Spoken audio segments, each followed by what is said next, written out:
Hello family, welcome back to my channel. আজকে আরও একটা নতুন ব্লগ নিয়ে চলে এসেছি। আর আজকের ব্লগটা বাজার থেকে শুরু করছি।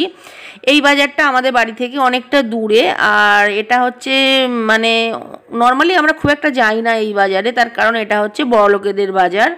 এখানে সব কিছু হাইফাই পাওয়া যায়, হাইফাই দামে। তো এখানে কি হয়, আমাদের বাড়ির আশপাশে না মানে রাতের দিকে মাছ পাওয়া যায় না, মানে সন্ধ্যার পরে মাছ পাওয়া যায় না, একমাত্র সকালের দিকেই পাওয়া যায়। তো একমাত্র এই বাজারটা আছে যেখানে হচ্ছে রাত্রেও কিন্তু মাছ পাওয়া যায়। আর যেই সবজিগুলো যেই মাছগুলো অন্য জায়গায় পাওয়া যায় না, সেগুলো হচ্ছে এই বাজারে পাওয়া যায়। আর দামটাও নেয়, যাই হোক পাওয়া তো যায়। তো সেই জন্য আমি এই বাজারটাকে বড়লোকেদের বাজার বলি। ওরা আসার সময় ফুচকা নিয়ে এসেছিলো, তো ফুচকাটাই এখন খাওয়া হচ্ছে। আর জুন হাত দিয়ে কি ইশারা করলো বলো তো, বললো ক্যামেরাটা নামাও, ভালো করে খেতে দাও। আজকে বাজারেতে একটা বড় ঘটনা ঘটিয়েছে, সেটা হচ্ছে যে অনেক টাকা বেশি দিয়ে এসেছে। মানে আমি ফোনে বলছি যে দেখ তোদের হিসাবে ভুল হচ্ছে, অনেক টাকা বেশি বলছিস তোরা। কন্টিনিউ কথা শোনে না, জুন তো শোনে কিন্তু বাকি কেউ শোনে না। ওদের প্রেস্টিজ চলে যাবে না যদি আরও বেশি হিসাব করে। প্রেস্টিজ যাওয়ার কি আছে বলো, হিসাব তো সবসময় ঠিকঠাক হওয়া দরকার। দোকানদার যা বলেছে তাই টাকা হাতে তুলে দিয়ে চলে এসেছে, আর হিসাবই করলো না। জানো আমার কি কষ্ট হচ্ছিল কি বলবো। আমার কাছ থেকে যদি কেউ 1 টাকা ঠকিয়ে নেয় না, আমার খুব কষ্ট হয়। কিন্তু কেউ যদি চেয়ে নেয়, তাকে 1 টাকার জায়গায় 10 টাকা দিতে আমার খারাপ লাগে না। যাই হোক, তো মন খুব খারাপ ছিল, আমি তো কাঁদতেই লেগে গিয়েছিলাম। বলি এতগুলো টাকা আমার জলে করে দিলি।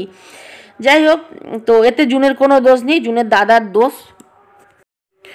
পরে যদিও আমাকে ওই টাকাটা মানে এক্সট্রা যে টাকাটা আর কি, যেটা আমার জলে গেছে, ওই টাকাটা মানে শুভম ওর থেকে আমাকে দিয়ে দিয়েছিল। যাই হোক, এখানে হচ্ছে আজকে একটা রেসিপি তুলছি। তার আগে বলি যে কুলেখাড়া দিয়ে ডালের রেসিপি তুলবো ভেবেছিলাম, মানে কুলেখাড়া শাক দিয়ে।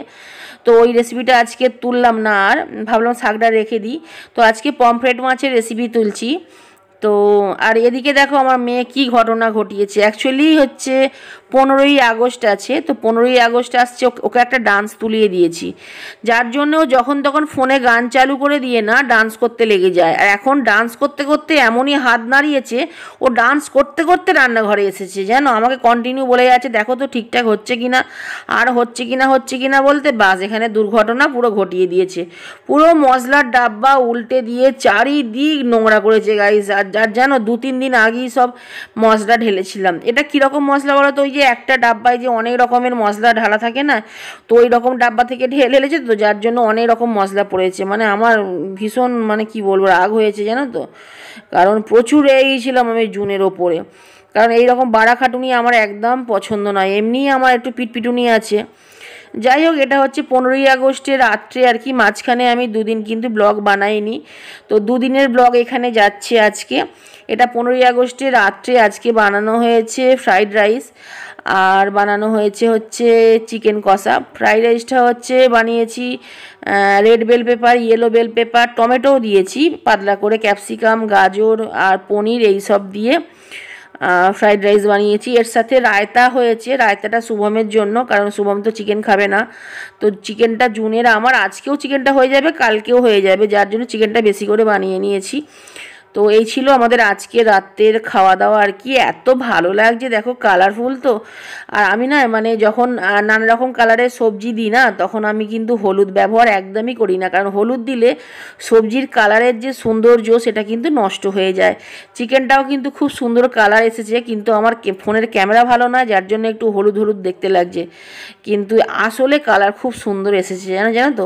আর আজকে পুরো বাটা মশলা, একদম সব কিছু বাটা মশলা দিয়ে আজকে আর কি মানে চিকেনটা বানিয়েছি। মানে গোটা ধনে, গোটা জিরে, গোটা শুকনো লঙ্কা সব কিছু গোটা গোটা দিয়ে আজকে চিকেনটা বানিয়েছি।